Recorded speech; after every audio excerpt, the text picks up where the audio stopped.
Et retour sur le plateau de Matin Bonheur où nous parlons investissement maintenant. Et aujourd'hui, nous nous intéressons à un autre produit financier, à savoir l'importance des classes d'actifs financiers. On va bien sûr décortiquer ce que c'est et puis vraiment déceler les différentes spécificités pour orienter les profils. Bonjour, Monsieur Abi. Bonjour, Alix. Bonjour Thierry. Bienvenue. Merci. Alors, avec vous, on parle aujourd'hui du rôle et importance des classes d'actifs financiers. Qu'appelle-t-on classe d'actifs financiers?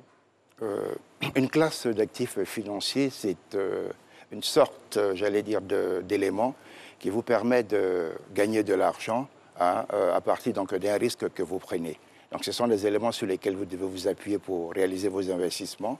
Ce sont des éléments qui vont donc entrer dans votre portefeuille d'investissement et qui vont vous permettre notamment donc, de gagner de l'argent. C'est très important. Alors, il y a combien de types de classes d'actifs financiers, s'il y en a de diverses? Oui, bien sûr. En fait, il y a 7 classes d'actifs financiers et en gros 3 catégories. 7 classes d'actifs financiers qui partent depuis donc, les actions, les obligations, les produits, j'allais dire les produits de taux, le nom m'échappe encore, les liquidités et autres qui composent donc les différentes classes. Les matières premières aussi? Pardon? Les matières premières, l'immobilier et autres, qui composent donc les classes d'actifs. Et au niveau donc des différentes catégories donc de classes d'actifs, vous avez les actifs dits financiers, vous avez les actifs non financiers qui sont donc considérés comme des actifs physiques, et puis enfin, vous avez des actifs monétaires. Au niveau des actifs financiers, vous avez donc les actions et les obligations. Ce sont donc des titres qui vous donnent droit à des perceptions donc de revenus, qui vous donnent droit à une plus-value, qui vous donnent droit à la perception donc d'intérêt, et qui sont la plupart du temps cotés sur des marchés financiers. Les actifs non financiers, bien évidemment, ne sont pas cotés sur les marchés financiers. C'est l'immobilier, ce sont les matières premières. Et puis ensuite, vous avez les actifs dits liquides, qui sont donc les actifs monétaires, les comptes d'épargne, les dépôts à terme, les bons de trésor, etc. Donc, ce sont des actifs que vous pouvez rapidement donc, transformer en argent liquide. Voilà qui est bien expliqué concernant les différents types d'actifs financiers que nous avons. Je prendrai comme référence revue de banque.fr, où l'on nous dit que la gestion d'actifs est l'un des moteurs majeurs pour drainer l'épargne vers les marchés. Comment vous l'expliquez? Oui, tout à fait, c'est exact. Parce que vous savez, la gestion d'actifs, c'est le fait de gérer des capitaux pour le compte des tiers ou pour son propre compte. Quand vous gérez des capitaux pour le compte des tiers, ce sont donc des investisseurs privés fortunés ou des investisseurs donc institutionnels, c'est-à-dire les banques, les compagnies d'assurance et les fonds de pension qui mettent des fonds à votre disposition pour que vous les gérez en fonction, bien évidemment, de leur profil de risque, avec pour objectif de dégager un rendement donc important et une plus-value sur le long terme. Alors, lorsque vous gérez ces capitaux, notamment dans le cadre de la gestion d'actifs, vous avez la possibilité soit de gérer pour votre propre compte, soit de gérer, comme j'ai dit tout à l'heure, pour le compte des tiers. Et quand vous gérez pour le compte des tiers, il y a 2 possibilités qui s'offrent à vous. Vous gérez à partir de ce qu'on appelle donc, la gestion individualisée, et puis vous gérez évidemment à partir donc, des OPCVM, les organismes de placement collectifs des valeurs mobilières. Alors tout ça, ce sont des moyens de capter de l'épargne et donc reverser donc, cette épargne dans l'économie. Voilà pourquoi je dis c'est exact. On a un actif financier que vous avez évoqué qui est vraiment proche de notre réalité, à savoir la matière première. Par exemple, je prends l'exemple du cacao, ou même du binôme, café-cacao, où on a des planteurs qui cultivent ces matières premières-là et qui ont beaucoup de productivité et de rentabilité. Comment finalement faire le circuit pour qu'ils puissent investir et puis récolter beaucoup plus d'argent que la matière brute première? En fait, quand on parle de matières premières, notamment au niveau du café-cacao, pour que vous puissiez donc les valoriser et donc réaliser de gros investissements là-dessus, il faut qu'il y ait donc au préalable une bourse sur laquelle, je dirais, vont se traiter donc ces matières-là. Alors, dans notre cas ici en Côte d'Ivoire, ce n'est pas encore le cas. On est en train donc d'y travailler tout doucement au niveau de la Bourse régionale des valeurs mobilières. Et donc, je pense qu'à terme, c'est quelque chose qui va pouvoir donc se faire.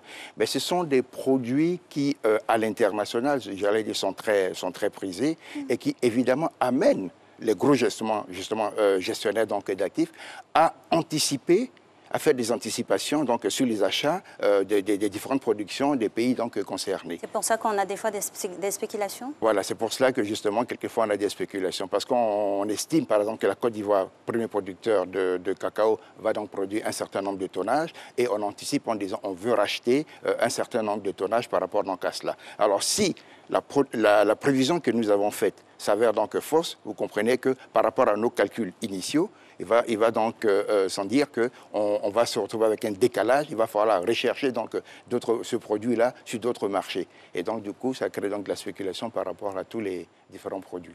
Vous avez évoqué à l'entame de vos propos eh bien, la gestion de fonds pour autrui. Oui. Est-ce que autrui ou comment autrui a le regard sur cette gestion qui se fait là? Non, alors quand on parle de gestion de fonds pour autrui, oui. Justement cet autrui, ça peut être, j'allais dire, des institutionnels oui. ou des ménages, vous donne une délégation de gestion. Okay. Voilà. Donc, à partir du moment où on vous donne une délégation de gestion, en fonction donc, de leurs différents risques, parce que vous discutez avec eux, bien évidemment, en amont, pour vous approprier, donc, comprendre un peu leur profil de risque, leur aversion pour le risque. Et à partir de là, vous avez donc cette délégation de gestion qui vous permet de gérer donc, ces fonds pour leur compte. Et quand vous commencez à gérer pour leur compte, ils n'ont plus rien à dire. Ils doivent simplement attendre donc, les relevés, les reportings que vous allez leur faire et ils peuvent vous appeler pour discuter donc, avec vous de manière, j'allais dire, hebdomadaire pour voir un peu l'évolution de leurs actifs dans vos comptes. Alors, ma question, hein, elle va un peu rétro-pédaler et il sera à deux volets, notamment sur l'exemple de la matière première que nous avons prise, parce que dans votre développement, vous avez parlé d'une bourse à l'international. Finalement, nous sommes premiers producteurs de cacao. N'avons-nous pas le nez creux pour spéculer aussi au niveau international? Et quelle est la cote-part pour les producteurs? Non, en fait, quand vous voulez, nous, on est pays producteur. On n'est pas un pays, j'allais dire, transformateur. Quand vous êtes pays producteur, vous donc dégagez, vous mettez de la matière, vous offrez de la matière première, notamment donc aux transformateurs. Si on avait été un pays transformateur aujourd'hui de nos propres matières premières, on aurait pu dans ce cas-là justement aller donc dans le sens que vous avez donc indiqué. On va vite rattraper le gap. Hein. Voilà. Alors, ce n'est pas le cas. Donc on produit et on essaie donc de vendre pour pouvoir donc tirer des revenus avec lesquels revenus donc les paysans donc vont disposer pour pouvoir faire face à leurs besoins courants. C'est ce qui crée, j'allais dire, cette différence. On n'ajoute pas de valeur, de plus-value ou de valeur donc ajoutée par rapport donc au produit initial, ce qui fait que notre produit reste à l'état brut et à partir de cet instant-là, vous n'avez pas notamment suffisamment donc de marge pour pouvoir donc réagir. Lorsque vous transformez ce produit, vous avez la possibilité de le transformer en toutes sortes, j'allais dire, de produits finis, et ce qui croît votre marge par rapport donc au produit donc initial, et dans ces conditions-là, vous devenez donc le maître du jeu. Dites-nous, quels sont les objectifs clés des marchés financiers? Alors, comme objectif principal, le marché financier a pour objectif notamment de drainer des capitaux. Donc, le marché financier va réguler l'offre et la demande de capitaux entre les investisseurs, les ménages, les institutionnels qui ont des capitaux et qui veulent donc faire fructifier ces capitaux. Et puis, d'un autre côté, les sociétés qui sont donc demandeurs de ces capitaux pour leur développement et l'État qui est également demandeur donc, de ces capitaux pour assurer ses investissements dans le pays. Voilà l'objectif vraiment clé des marchés de capitaux, des marchés financiers. Et on va rester sur ces fonds-là. Vous nous avez parlé hein, de la classe d'actifs financières, monétaires et physiques. Oui. Je vais prendre l'exemple de la liquidité, par exemple, des ménages qui ont de la liquidité. Comment s'opère finalement leur investissement par rapport au marché? Alors, vous savez que l'investissement, la liquidité, comment dirais-je, en elle-même, n'est pas un investissement, c'est un moyen d'investissement.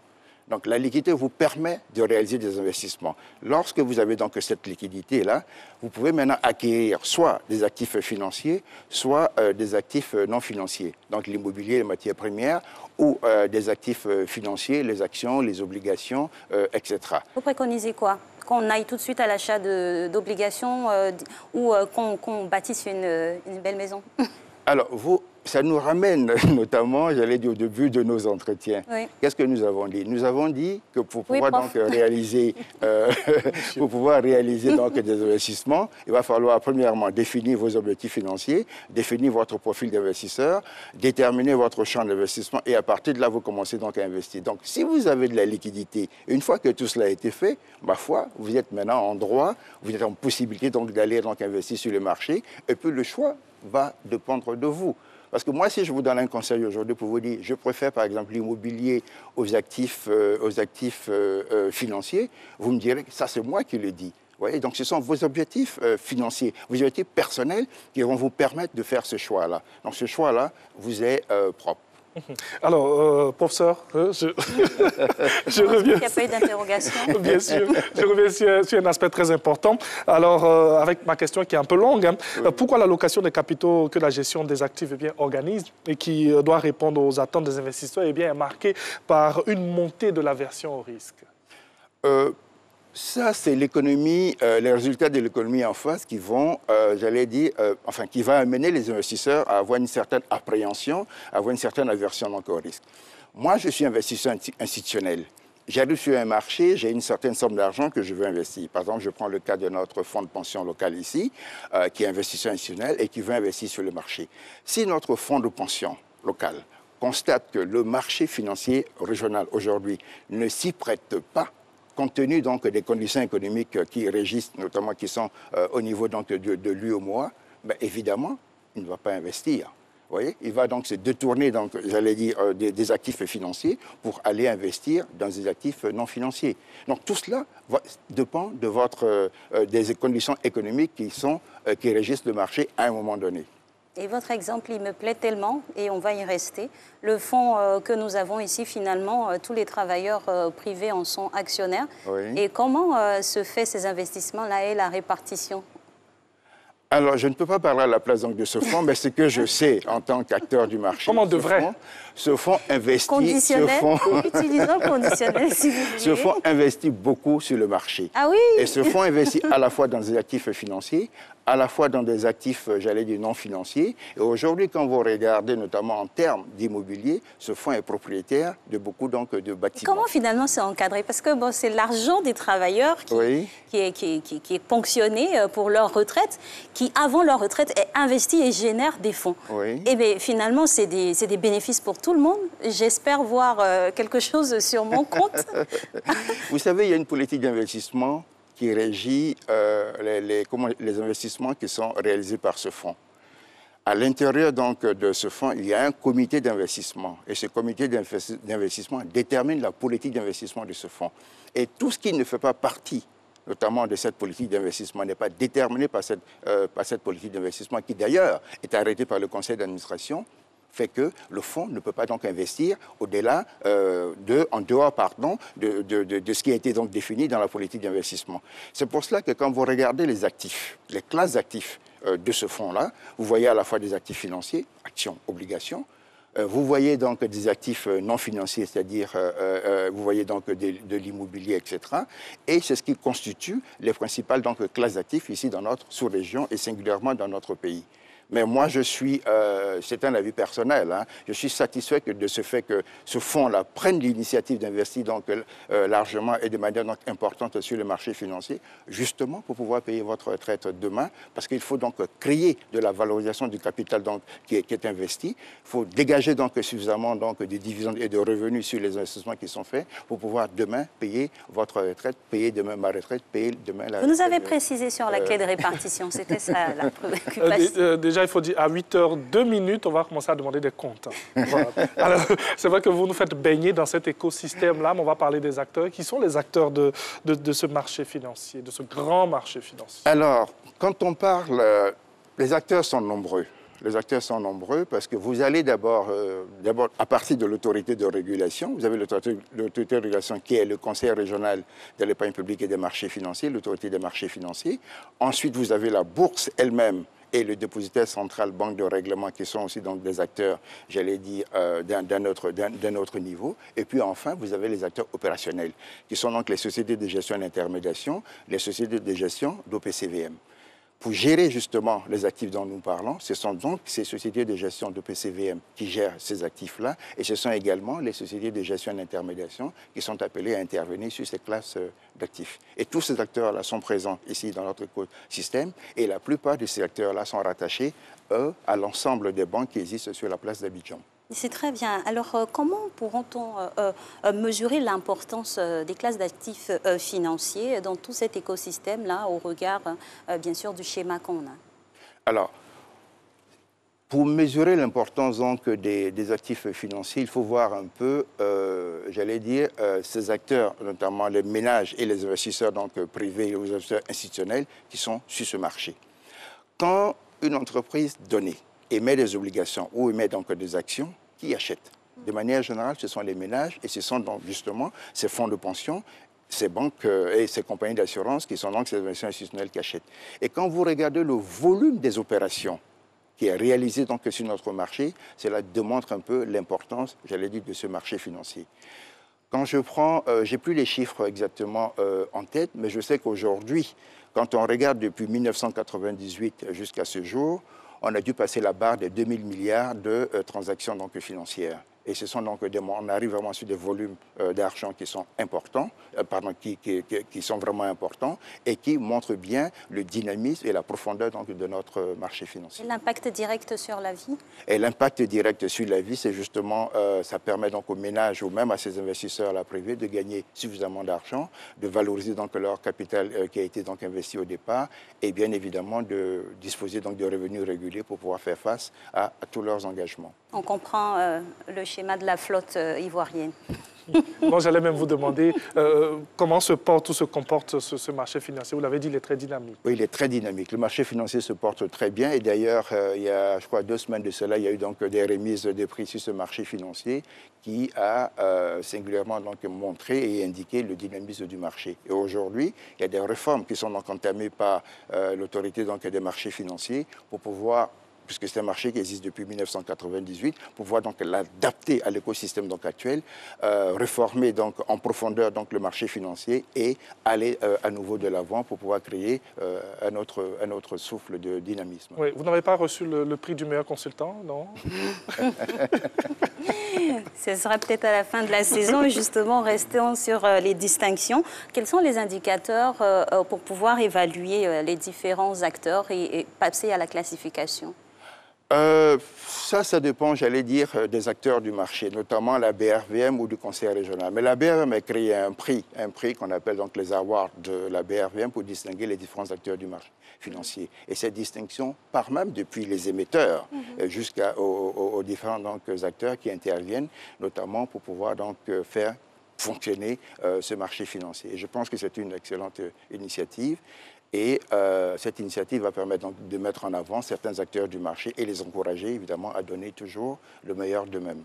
Ce qui est aussi excellent, c'est ce que vous nous dites chaque lundi matin dans cette belle rubrique investissement qui nous permet d'ouvrir notre esprit à ce monde magnifique. Merci beaucoup.